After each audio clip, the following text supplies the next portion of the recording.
പിതാവിന്റെയും പുത്രന്റെയും പരിശുദ്ധാത്മാവിന്റെയും നാമത്തിൽ ആമേൻ. ഈശോ മിശിഹായ്ക്ക് സ്തുതിയായിരിക്കട്ടെ. നമ്മൾ വിശുദ്ധ കുർബാനയെ പറ്റിയുള്ള ക്ലാസ്സുകൾ കേട്ടുകൊണ്ടിരിക്കുന്നു. ഇത് 16ാമത്തെ ക്ലാസ്സാണ്.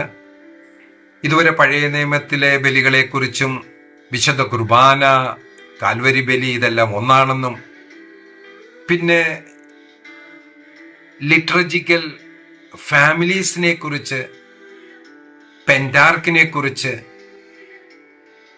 ഞാൻ കഴിഞ്ഞ ക്ലാസ്സിൽ പറഞ്ഞു. ഏറ്റവും ദൈർഘ്യമേറിയതും ആഴമേറിയതും രഹസ്യങ്ങൾ അടങ്ങിയുമായ വിശുദ്ധ കുർബാന മലങ്കര കുർബാനയിൽ നമുക്ക് കാണുവാൻ സാധിക്കും. ആ കുർബാനയെക്കുറിച്ച് നമുക്ക് ഇന്നു മുതൽ പഠിക്കുവാൻ പോവുകയാണ്. അതിൻ്റെ കുറേ ഭാഗങ്ങൾ നമ്മൾ മനസ്സിലാക്കിക്കൊണ്ട് വിശുദ്ധ കുർബാന എന്താണ്, കഴിഞ്ഞ ക്ലാസ്സിനകത്ത് ഞാൻ പറഞ്ഞു തന്നതിനകത്ത് ആരാധനയാണ്, ദൈവാരാധനയാണ്. സ്വർഗത്തിൽ നിരന്തരം ദൈവത്തെ ആരാധിക്കുന്ന ആ ഭാഗം നമുക്ക് വെളിപാട് പുസ്തകത്തിൽ കാണുവാൻ സാധിക്കും. സെയിം ആരാധന, വെളിപാട് 4-5 അധ്യായങ്ങളിൽ കാണുന്ന ആ ആരാധന, ആ രീതി, അതേ ആരാധനയിൽ ദൈവമക്കൾ പങ്കുചേരുന്നതാണ്. ദൈവത്തിന് നന്ദി അർപ്പിക്കലാണ്, കൃതജ്ഞത സ്തോത്രങ്ങൾ അർപ്പിക്കലാണ് ഈ വിശുദ്ധ കുർബാനയിലൂടെ നാം ചെയ്യുന്നത്. അതുപോലെ 6 ലിറ്റർജിക്കൽ ഫാമിലീസിൽ ഡിഫറെന്റ് രീതിയിൽ ഡിഫറെന്റ് തിയോളജിക്കൽ കൺസെപ്റ്റ്സ് വെച്ചുകൊണ്ട് ആരാധനകൾ നടത്തുന്നുണ്ട്. പക്ഷെ എല്ലാ കുർബാനയിലും നോക്കിയാൽ ഒന്ന് തന്നെയാണ്. യേശുക്രിസ്തുവിൻ്റെ കാൽവരി ബലി തന്നെയാണ് അവിടെ അർപ്പിക്കപ്പെടുന്നത്. 2000 വർഷം മുമ്പ് കാൽവരിയിൽ അർപ്പിച്ച അതേ ബലി അൾത്താരയിൽ അർപ്പിക്കപ്പെടുകയാണ്. അതേ ക്രിസ്തു അവിടെ സന്നിഹിതനാണ്. അർപ്പിച്ച ക്രിസ്തു തന്നെയാണ് ഇവിടെ അർപ്പിക്കുന്നത്. ഇൻ പേഴ്സണ ക്രിസ്റ്റി, ക്രിസ്തുവിന്റെ സ്ഥാനപതിയായിട്ട് ഒരു പുരോഹിതനെ നാം കാണുന്നുവെങ്കിൽ തന്നെയും വിശുദ്ധ ബലി അർപ്പിക്കുന്നത് ക്രിസ്തു തന്നെയാണ്. അതേ 2000 വർഷം മുമ്പ് കാൽവരിയിൽ അർപ്പിച്ച അതേ ബലിയെ ഇവിടെ അർപ്പിക്കുകയാണ്. രണ്ടാമത് വേറൊരു ബലിയല്ല, സെയിം ബലിയാണത്. അതേ കൃപയാണ് വിശുദ്ധ കുർബാനയിൽ പങ്കെടുക്കുന്ന ഓരോരുത്തർക്കും കിട്ടുന്നത്. ക്രിസ്തുവിന്റെ കാൽവരി ബലിയിലൂടെ മാനവ രാശിക്ക് കിട്ടിയതായ കൃപകൾ ഒരു വിശുദ്ധ കുർബാനയിൽ സന്നിഹിതരായി അത് അർപ്പിക്കുന്ന ഓരോ വ്യക്തിക്കും ഓരോ വിശുദ്ധ കുർബാനയിലൂടെയും നമുക്ക് നേടിയെടുക്കുവാൻ സാധിക്കും. അതുകൊണ്ട് നമ്മൾ ലിറ്റർജി, വിശുദ്ധ കുർബാന അർപ്പിക്കേണ്ട ആ രീതികൾ പലത്, 24 സഭകളുണ്ട്. 24 സഭകളിൽ 6 ലിറ്റർജിക്കൽ കുടുംബങ്ങളാണ്. അതെല്ലാം നമ്മൾ കഴിഞ്ഞ ക്ലാസ്സിൽ കണ്ടു കഴിഞ്ഞു. എന്നിട്ടാണ് ഞാൻ പറഞ്ഞത് അന്ത്യോക്യൻ രീതിയിലുള്ള മലങ്കര കുർബാന, സീറോ മലങ്കര കുർബാനയെക്കുറിച്ച് നമുക്ക് ആഴമായിട്ട് പഠിക്കാം. നമ്മൾ കഴിഞ്ഞ ക്ലാസ്സിലും അതിൻ്റെ ഒരു ആരംഭമായിട്ട് അതിൻ്റെ രഹസ്യങ്ങളിലേക്ക് നമ്മൾ കയറുവാൻ ശ്രമിച്ചു. ഇന്ന് നമ്മൾ വിശുദ്ധ കുർബാനയുടെ ഭാഗങ്ങളായിട്ട്, വിശുദ്ധ കുർബാനയെ കഴിഞ്ഞ ക്ലാസ്സിൽ ഞാൻ പറഞ്ഞു 4 ഭാഗങ്ങളായിട്ടാണ് സഭാപിതാക്കന്മാർ തിരിച്ച് പഠിപ്പിക്കുന്നത്. 4 ഭാഗങ്ങൾക്കും അതിൻ്റെതായിട്ടുള്ള അർത്ഥങ്ങളുണ്ട്. മത്തായി, മർക്കോസ്, ലൂക്കോസ്, യോഹന്നാന്റെ സുവിശേഷ പ്രകാരം എന്താണ്? കർത്താവ് അന്ത്യത്താഴ് സമയത്ത് അപ്പം എടുത്തു, അതിനെ വാഴ്ത്തി, അതിനെ മുറിച്ചു, അതിനെ കൊടുത്തു. ഈ 4 ഭാഗങ്ങൾ അതെങ്ങനെയാണ്? അതുപോലെ കർത്താവിൻ്റെ ജീവിതം മുഴുവനാണ് ഇതിൽ കാണുന്നത്, ഇതിൽ നമ്മൾ ഓർമ്മിക്കുന്നത്, ആരാധിക്കുന്നത് എന്നതും ഞാൻ പറഞ്ഞു. 3 കാര്യങ്ങൾ സഭാപിതാക്കന്മാർ വിശുദ്ധ കുർബാനയെ പറ്റി പഠിപ്പിക്കുന്നത്. ഇന്ന് നമ്മൾ തുടങ്ങിയാണ് 1ാമത്തെ ഭാഗം.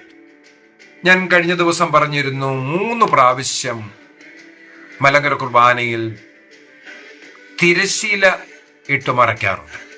വിശുദ്ധ കുർബാന തുടങ്ങിക്കഴിഞ്ഞാൽ ഉടനെ തിരശ്ശീല ഇടുന്നു. അതാണ് 1ാമത്തെ ഭാഗം. ഇങ്ങനെ തിരശ്ശീല ഇട്ടുകൊണ്ട് നടത്തുന്ന പ്രാർത്ഥനകളെ മിസ്റ്റിക്കൽ ഹവേഴ്സ് എന്നാണ് പറയുന്നത്. രഹസ്യ കർമ്മങ്ങൾ, രഹസ്യ പ്രാർത്ഥനകൾ, മിസ്റ്റിക്കൽ ഹവേഴ്സ് എന്നാണ് പറയുന്നത്. അത് ഭൗതിക ഘട്ടങ്ങളാണ്. എന്തോ ഇമ്പോർട്ടൻ്റ് ആയിട്ടുള്ള കാര്യം നമ്മളെ ഓർമ്മിപ്പിക്കാനും വേണ്ടിയാണ് അങ്ങനെ ചെയ്യുന്നത്. വിശുദ്ധ കുർബാന മലങ്കര സഭയുടെ വെച്ച് പറയുകയാണെങ്കിൽ അതിന് ശരിയായ ഒരു ഒരുക്കത്തിന്റെ ആവശ്യമുണ്ട്. ഏറ്റവും ആദ്യം ഒരു ഒരുക്കം, അകന്ന ഒരുക്കം. ഭവനത്തിൽ നിന്ന് തന്നെ കാഴ്ചകൾ തയ്യാറാക്കുക, കുമ്പസാരത്തിന് വേണ്ടി ഒരുങ്ങി വരിക, വിശുദ്ധ കുർബാനയ്ക്ക് മുമ്പായിട്ട് തന്നെ ദേവാലയത്തിൽ എത്തുക, ഭക്തിയോടുകൂടി ദേവാലയത്തിൽ പ്രവേശിക്കുക. സങ്കീർത്തന പുസ്തകം 122:1 നമ്മൾ വായിക്കുന്നു, കർത്താവിൻ്റെ ആലയത്തിലേക്ക് നമുക്ക് പോകാമെന്ന് അവർ പറഞ്ഞപ്പോൾ ഞാൻ സന്തോഷിച്ചു.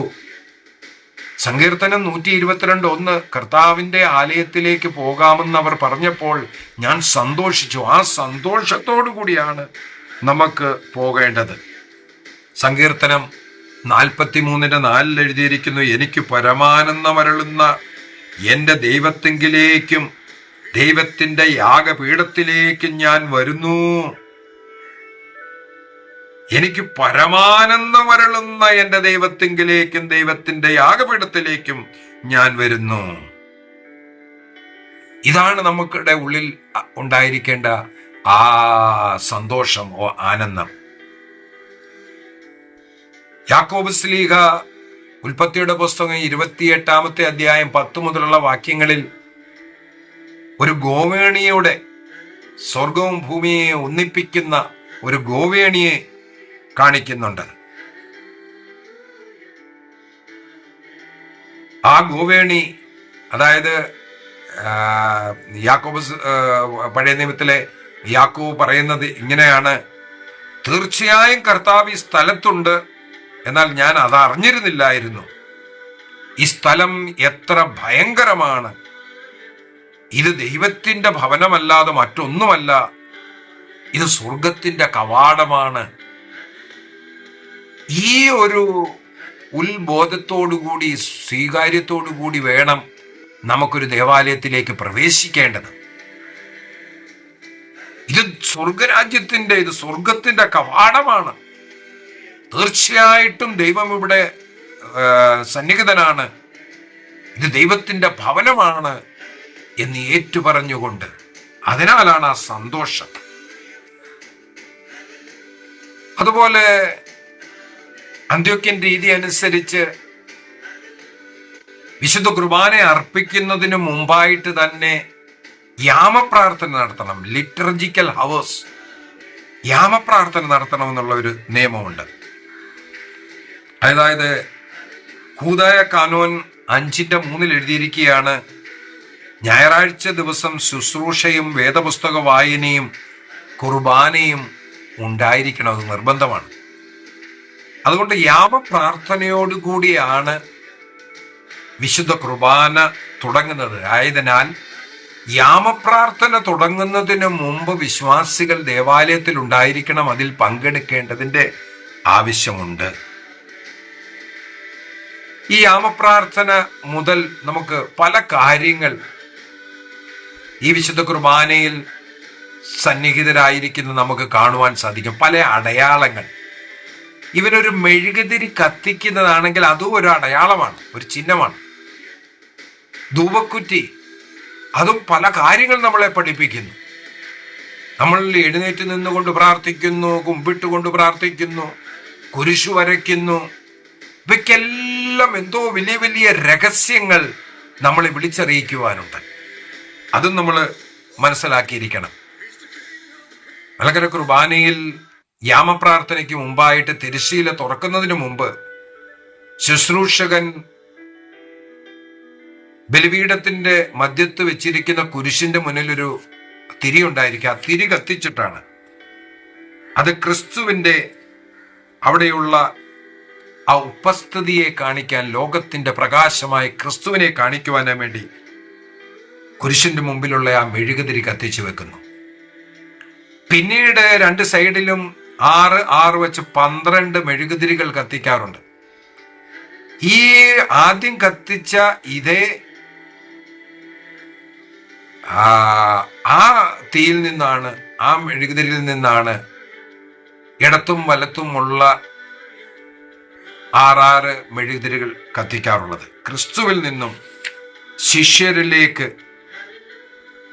ആ വെളിച്ചത്തെ കൊടുക്കുന്നതായിട്ട് നമ്മൾക്ക് കാണുവാൻ സാധിക്കും. ഇതുപോലെ ഓരോ കാര്യങ്ങൾക്കും വളരെ അർത്ഥങ്ങളുണ്ട്. നമുക്ക് വിശുദ്ധ കുർബാനയിലേക്ക് ഇനിയും പ്രവേശിക്കാം. ഞാൻ പറഞ്ഞ ആദ്യത്തെ ഭാഗത്ത് മറയിട്ടുകൊണ്ടുള്ള ഒരു ഭാഗമാണ്. ഒരുക്ക ശുശ്രൂഷ എന്നാണ് അതിനെ പറയാറുള്ളത്. ഒരുക്ക ശുശ്രൂഷ. ഈ ഒരുക്ക ശുശ്രൂഷയുടെ സമയത്ത് മറയിട്ടുകൊണ്ട് വൈദികൻ ചെയ്യുന്ന രണ്ട് ശുശ്രൂഷകളുണ്ട്, രണ്ട് ക്രമങ്ങളുണ്ട്. ഒന്നാമത്തെ ക്രമത്തിന് മൽക്കിസദേക്കിന്റെ ക്രമമെന്നും രണ്ടാമത്തെ ക്രമത്തിന് അഹ്റോന്റെ ക്രമം എന്നുമാണ് പറയുന്നത്. ഈ രണ്ട് ക്രമങ്ങളും പഴയ നിയമ കാര്യങ്ങളാണ്, ആയതിനാലാണ് മറയിട്ടുകൊണ്ട് ചെയ്യുന്നത്. അത് ക്രിസ്തു അതിൽ മറഞ്ഞിരിക്കുകയാണ് പഴയ നിയമകാലം. അതിനെ കാണിക്കുവാനും വേണ്ടി മറയിടും.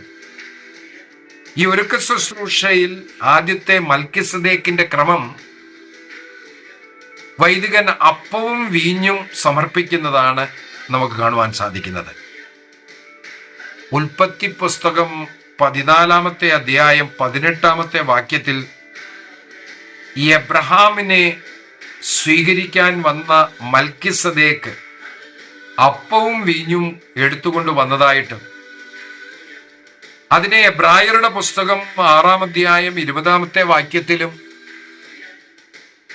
സങ്കീർത്തന പുസ്തകം 110-ന്റെ 4-ാമത്തെ വാക്യത്തിലും മൽക്കിസദേക്കിനെ ക്രിസ്തുവിനോടാണ് താരതമ്യപ്പെടുത്തിയിരിക്കുന്നത്. ക്രിസ്തു, മഹാപുരോഹിതനായ ക്രിസ്തു മൽക്കിസദേക്കിന്റെ ക്രമം അനുസരിച്ച് പുരോഹിതനാണ്. ലേവി പൗരോഹിത്യമല്ല, മൽക്കിസദേക്കിന്റെ പൗരോഹിത്യത്തെ കുറിച്ചാണ് വിശുദ്ധ ബൈബിൾ ക്രിസ്തുവിന് വേണ്ടി പറഞ്ഞിരിക്കുന്നത്. അതുപോലെ മലങ്കര കുർബാനയിൽ ഉപയോഗിക്കുന്ന അപ്പത്തിന് ഒരു പ്രത്യേകതയുണ്ട്. നമുക്കറിയാം, ലത്തീൻ സഭയിൽ വിശുദ്ധ കുർബാന പുളിപ്പില്ലാത്ത അപ്പമാണ് ഉപയോഗിക്കുന്നതിനെ ഹോസ്റ്റ് എന്നാണ് പറയാറുള്ളത്. എന്നാൽ മലങ്കര സഭയിൽ ഉപയോഗിക്കുന്ന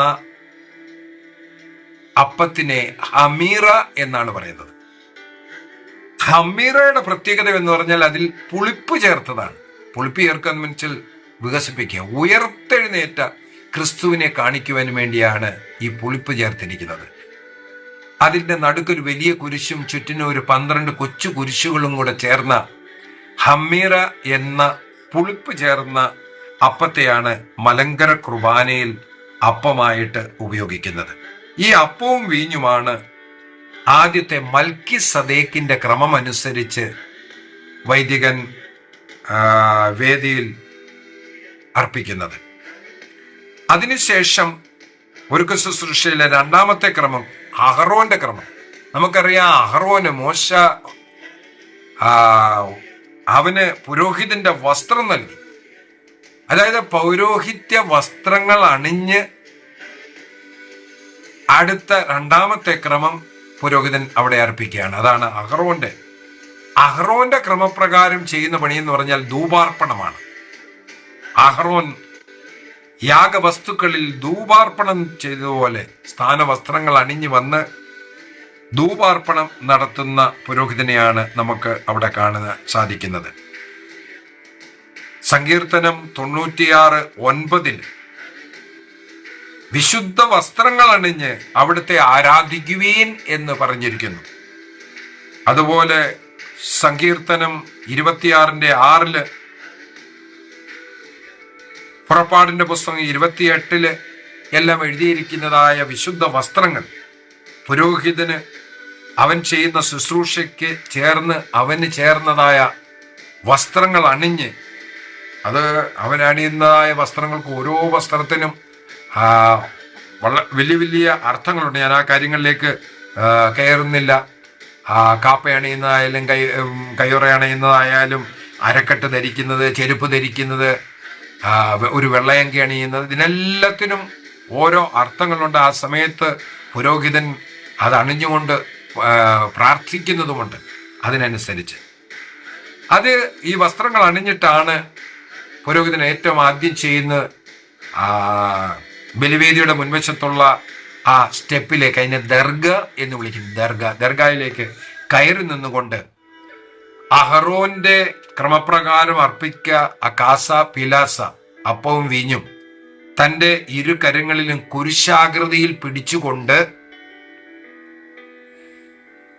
ക്രിസ്തുവിന്റെ മനുഷ്യാവതാര രഹസ്യങ്ങളെ ധ്യാനിക്കുന്നു. പ്രാർത്ഥനയാണ്, ഭയങ്കരം നീണ്ട പ്രാർത്ഥനയാണ്. ക്രിസ്തുവിന്റെ മുഴുവൻ മനുഷ്യാവതാരത്തെയും